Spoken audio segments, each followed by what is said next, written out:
Bismillahirrahmanirrahim. Assalamualaikum warahmatullahi wabarakatuh.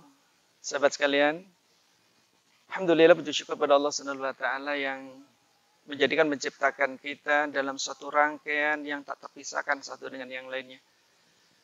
Kali ini kita akan mengangkat satu tema yang jarang sekali kita sampaikan dalam satu training atau media-media dalam pembelajaran yang selama ini kita sering lakukan. Apa itu? Human relationship.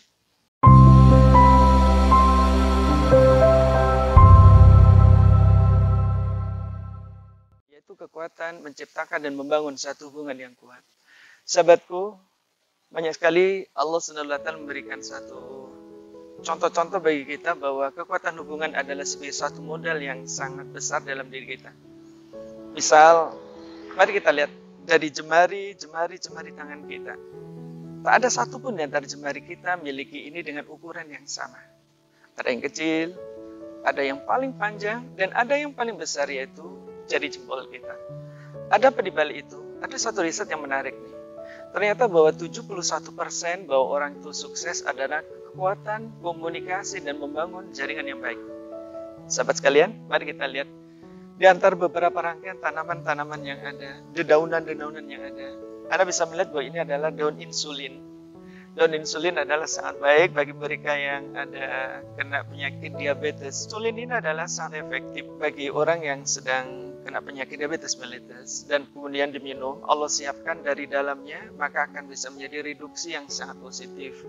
Beberapa penumpukan dari zat gula dalam dirinya akan bisa juga diuraikan. Di lain sisi adalah akan memberikan satu pengganti terhadap kekurangan insulin di dalam tubuhnya. Dan ini adalah bisa berkekuatan sekali lagi karena di dalamnya berisikan satu networking, kekuatan jaringan yang sangat efektif. Kita simak, ini daunnya hijau. Pohon jambu, daunnya juga hijau. Dan daun yang lain juga sama, pohonnya juga hijau juga. Tapi di antara yang hijau-hijau dan yang lainnya, mengapa mereka berbeda? Karena mereka memiliki perbedaan di dalam networking, dalam membangun jaringan. Jaringan apa yang kita lihat? Di dalamnya ada unsur hara tertentu yang dipilih oleh daun insulin ini misalnya adalah untuk mereduksi.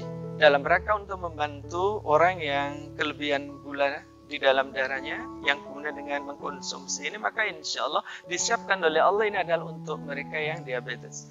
Dan beda, jangan coba kita minum daun jambu karena daun jambu bukan untuk itu peruntukannya. Peruntukannya adalah menghasilkan buah dan dia membangun networking. Jaringan di dalam seluruh sekujur dari tanaman itu di dalam dirinya sejak dari ujung daun sampai kemudian di dahannya sampai kemudian di akar-akarnya memang diciptakan adalah membangun jaringan untuk menghasilkan buah. Sementara ini adalah menghasilkan daun dan justru daunnya yang bermanfaat. Yang ingin saya katakan adalah begini, bahwa kita dalam hidup tidak mungkin bisa sukses kalau kita tidak memiliki kekuatan menciptakan sebuah jaringan dan komunikasi yang baik. Hari ini kita berada pada pandemi COVID-19, coronavirus yang sekarang ada. Mau tidak mau kita berada pada satu kondisi dan komposisi dengan kekuatan jaringan yang sangat lemah. Kalau kita tidak pandai-pandai merajut hubungan dan networking yang bagus. Bagaimana tidak? Hari demi hari kita social distancing. Bahkan awal-awal di bulan Maret kita melakukan lockdown.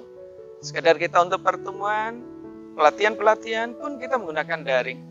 Yaitu dengan dalam jaringan yang tentu beda suasananya dibangunkan dengan kita kalau bertemu langsung. Psikologi kontak psikologis yang semakin sulit untuk kita bangun, komunikasi yang semakin jarang, maka memungkinkan bagi kita untuk networking kita menjadi lemah. Ini berbahaya kalau kita tidak menguatkan kembali. Bagaimana strategi untuk menguatkannya? Yang pertama, nih, mari kita perhatikan juga. Cara untuk menguatkannya adalah memahami tentang mengapa kita diciptakan oleh Allah. Jadi tetap mari kita membangun satu visi kita tetap dengan jelas. Ketika kita memiliki tujuan yang baik, ya visi yang jelas, maka kemudian siapa yang akan membantu kita dan siapa yang ingin kita bantu itu menjadi jelas. Jadi bahwa kekuatan jaringan adalah tergantung bagaimana kita memiliki tujuan yang jelas terhadap apa yang ingin kita capai dalam hidup kita. Dari keinginan yang kita capai itulah maka kemudian automatically jaringan-jaringan itu akan kita bangun. Itu yang pertama. Yang kedua, ya, mari juga kita perhatikan nih deretan-deretan ini. Ini semua adalah terangkai dengan satu sistem yang kelihatannya semrawut. ya kan? Kelihatan semrawut, tapi sebetulnya bahwa mereka adalah memiliki koneksi yang satu dengan yang lainnya adalah saling menguntungkan. Jadi oleh karenanya yang kedua, bagaimanapun kondisinya, apapun keberadaannya, maka kemudian jaringan-jaringan ini harus tetap kita bangun. Dan oleh karenanya sangat kecil nanti yang bisa kita munculkan. Bahkan kita akan menjadi tersisih dalam hidup kita, tak memiliki satu prestasi yang hebat kalau kita tidak memiliki kekuatan networking. Komunikasi dan jaringan adalah tetap harus kita ciptakan dan kita kondisikan bagaimanapun keberadaan dan keadaan kita. Baik, yang ketiga yang terakhir adalah tentang menciptakan dan membangun jaringan dan komunikasi adalah mari kita sadari jangankan yang ada di luar sana, yang tadi kita contohkan seluruh alam semesta. Kebetulan sahabat sekalian di atas sana kita melihat awan lagi berimpun, ya kan? Mendung mulai berkumpul. Mereka sedang menyusun satu komposisi untuk menciptakan dan menurunkan turun air hujan dari atas sana. Rintik-rintik sudah mulai terasa ada di atas sana. Ini adalah buah dari sebuah kekuatan jaringan. Satu awan, mereka berimpun, kumpulan-kumpulan. Nah itulah maka kemudian akan mengancirkan tetesan-tetesan air. Luar biasa apa yang kita katakan ternyata terbukti. Dan tetesan-tetesan air itu sudah mulai turun menerpa kita. Dan tak lama lagi hujan akan juga datang menerpa kita. Ini adalah bagian dari satu bentuk komunikasi dan menciptakan satu jaringan. Apapun yang terjadi, kuatkan komunikasi kita. Bangun networking yang bagus, ciptakan komunikasi yang efektif, maka dari sana bersiaplah ada sesuatu yang hebat yang Allah akan berikan pada kita. Salam sukses dan bahagia selalu. Fi dunya hasanah wa fil akhirati hasanah wa qina adzabannar. Amin.